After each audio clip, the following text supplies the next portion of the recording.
பொது விநியோக திட்டத்தை தனித்துறையாக்கிட வேண்டும், ரேஷன் பொருட்களை பையில் அடைத்து கொடுத்திட வேண்டும் உள்ளிட்ட 20 அம்ச கோரிக்கைகளை வலியுறுத்தி மயிலாடுதுறை மாவட்ட ஆட்சியரகம் முன்பு தமிழ்நாடு நியாய விலைக்கடை ஊழியர் சங்கத்தினர் ஆர்ப்பாட்டம் நடத்தினர்.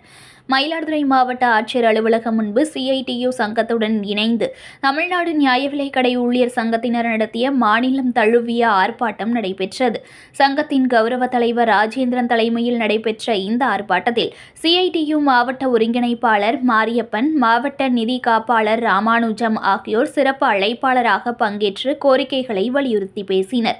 தேர்தல் வாக்குறுதியில் தெரிவித்தவாறு பொது விநியோக திட்டத்தை தனித்துறையாக அறிவித்திட வேண்டும், ரேஷன் பொருட்களை விநியோகம் செய்ய பல கோடி ரூபாய் செலவில் ப்ளூடூத் இணைத்தல் ஏற்படுத்தியதால் நியாய விலைக் கடையில் குடும்ப அட்டைதாரர்கள் நீண்ட நேரம் காத்திருக்க வேண்டிய நிலை ஏற்பட்டுள்ளதுடன் விற்பனையாளர்கள் ப்ளூடூத் இணைப்பு, POS சர்வர் ஆகியவையால் மன உளைச்சலுக்கு ஆளாகியுள்ளனர். மேலும் விற்பனையாளர் கைபேசி மூலம் இணையம் இணைத்துதான் விற்பனை மேற்கொள்ள வேண்டியுள்ளது.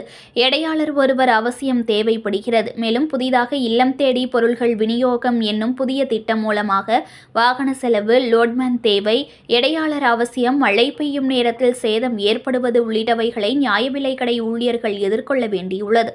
எனவே அரசு இவற்றை பரிசீலித்து ரேஷன் பொருட்களை பையில் அடைத்து கொடுத்திட நடவடிக்கை எடுக்க வேண்டும் என்பன உள்ளிட்ட 20 அம்ச கோரிக்கைகள் ஆர்ப்பாட்டத்தில் வலியுறுத்தப்பட்டன. செய்திகளை உடனுக்குடன் தெரிந்து கொள்ள லைக் பண்ணுங்க, ஷேர் பண்ணுங்க, சப்ஸ்கிரைப் பண்ணுங்க, மறக்காம கமெண்ட் பண்ணுங்க.